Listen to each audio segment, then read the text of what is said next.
Hello नमस्कार, कसे आहात सगळे? मस्त मजेत आहात ना? तर आज बघा, आज आहे पौर्णिमा, त्याशिवाय आज पण आहे भोगी, म्हणजे मकर संक्रांतीच्या अगोदरचा दिवस असतो. आता आपल्याकडे भोगी साजरी केली जाते आणि तशी पद्धतही आहे, कारण भोगी म्हणजे काय, ते उपभोग आणि उपभोगाचं प्रतीक म्हणून भोगी साजरी केली जाते. एखाद्या सकारात्मक ऊर्जा आपल्याकडे आकर्षित करून पापांपासून मुक्ती मिळावी यासाठी भोगी साजरी केली जाते.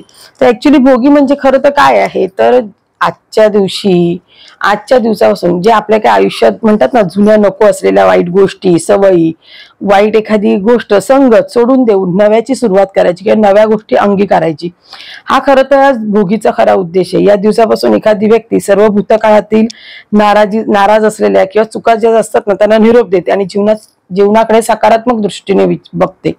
तर असा हा आजचा भोगीचा दिवस आहे. आता आपल्याकडे पूर्वी आपल्या आजी वगैरे आपल्याला म्हणायची, भोगीच्या दिवशी केस धुवा, त्यानंतर रोगी होतालात तुम्ही.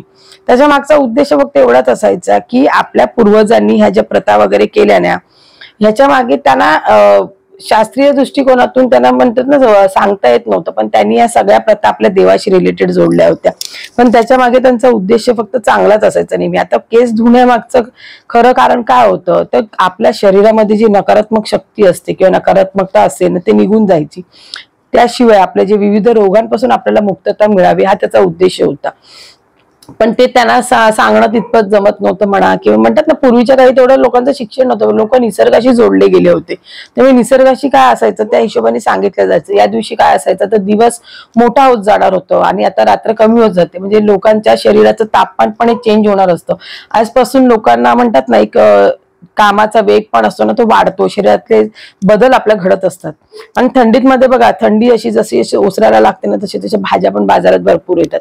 आता थंडी असते, पण ही ओसरत ओसरत जाणारी थंडी असते, मग बाजारात भाज्या पण भरपूर येतात. मग या भाज्यांचं काय करायचं, तर भोगीच्या दिवशी त्या स्पेशली सगळ्या भाज्या एकत्र केल्या जायच्या. त्याच्यामध्ये बघा, प्रामुख्याने त्या सीझनला येणाऱ्या म्हणजे ते आपले चणे असू दे, वाटाणा, तूर, हरभरा, त्याच्यानंतर गाजर, तीळ वगैरे, हे सगळं उष्म असायचे, जे आपल्या शरीरासाठी गरजेचं असायचं. त्यामुळे ह्या सगळ्या भाज्या त्यावेळी केल्या जायच्या आणि मग त्याला भोगीची भाजी असं हे नाव पडलं. आता या भोगीच्या भाजीसाठी आपण काय करतो बघा, प्रत्येकाची बनवण्याची पद्धत वेगळी. मी याआधी एका वेगळ्या पद्धतीने पण भाजी बनवली होती. आज मी एका वेगळ्या पद्धतीची तुम्हाला भाजी दाखवते आणि खरंच सांगते, याची चव पण अप्रतिम लागते. बघा, भोगीची भाज्यांमध्ये जवळजवळ सगळ्यांकडचं म्हणजे जे आपण पदार्थ घालतो किंवा ज्या भाज्या घालतो ह्या जवळजवळ सेम असतात, फक्त त्या प्रांताप्रमाणे किंवा म्हणतात, जसं आता आपल्याकडे आपण याला भोगीची भाजी म्हणतो, गुजराती लोकांकडे अशाच भाज्या केल्या जातात, त्याच्यात थोड्याशा मेथीच्या मुठल्या असतात, त्याच्यामुळे त्याला उंधियो म्हणतात. पण फक्त प्रत्येकाचा उद्देश एक असतो की थंडीपासून आपलं संरक्षण व्हावं आणि येणारं जे वातावरण आहे त्या वातावरणापासून आपलं संरक्षण व्हावं, हाच त्याच्या मागचा उद्देश. तर याच्यासाठी बघा, इथे मी वाटाणा, ओला मटार जो असतो ना, तो घेतलाय, हरभरा घेतलाय, त्याच्यानंतर पावटा घेतलाय आणि हे सगळं काहीच आणलेलं नव्हतं. मी तुम्हाला बोलली की आता तब्येत माझी बिघडायला लागली, जशी अशी डेटचं म्हणतात ना प्रॉब्लेम चालू, त्याच्यामुळे मी आता आणलंच नव्हतं. तर आता बाजारात जाऊन जेवढं अवेलेबल होतं ते घेऊन आली मी.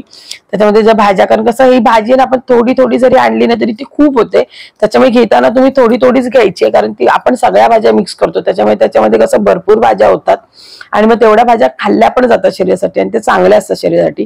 तर इथे बघा, मी आता सगळ्या भाज्या सोलून घेतल्या. त्याच्यात पावटा घेतलाय, तूर आहे, मूग आहे, वाटाणे आहेत, हरभरा आहे, गाजर आहे, पावटा घेतलाय, शेंगा घेतलाय, वांग आहे आणि बटाटा. तर आता आपण फोडणी करणार आहोत त्या भाजीची. त्या फोडणीसाठी आपण तेलामध्ये ना प्रथम राई घालायची आहे आणि राई छान तडतडली ना, एक त्याचा वेगळा स्मेल येतो बघा राई तडतडल्याची. आणि ती राई छान तडतडली की त्याच्यामध्ये मग आपण आहे ना ओवा टाकायचा. आता तुम्ही मला ते ओवा का, तो ओवा हा शरीरासाठी चांगला असतो आपल्यामध्ये. आता बघा, आता जेव्हा शरीरात बदल घडत असतात ना, त्यावेळी गॅसेसचं प्रमाण पण वाढतं, तर शरीरातील गॅस कमी होण्यासाठी ओवा आपल्याला मदत करतो. त्यामुळे ओवा घालायचा, त्याचे तीळ घालायचे. तीळ हे शरीरातली गरमी वाढवते, आपल्या उष्मांक असतो ना जो वाढवण्याचं काम करतात. हिंग हे पचनासाठी हलकं असतं. आता बघा, याच्यामध्ये वांगचा प्रकार आहे, वांग हे थोडंसं वातूड असतं, त्याच्यामुळे त्याच्या हिंग घातल्यानंतर वातूडपणा त्याचा कमी होतो. तर याच्यानंतर बघा, सगळे जे आपले म्हणजे जे आपले मटार आणि होते ना ते पहिले तेलात छान परतून घ्यायचे आणि आपण इथे तेलाचं प्रमाण थोडं जास्त ठेवणार आहे, कारण आपण ही भाजी जराही पाण्यात नाही शिजवणार, पूर्णपणे वाफेवर आणि तेलावर. खरं सांगते अप्रतिम लागते भाजी, तुम्ही एकदा अशा प्रकारे पण करून बघा.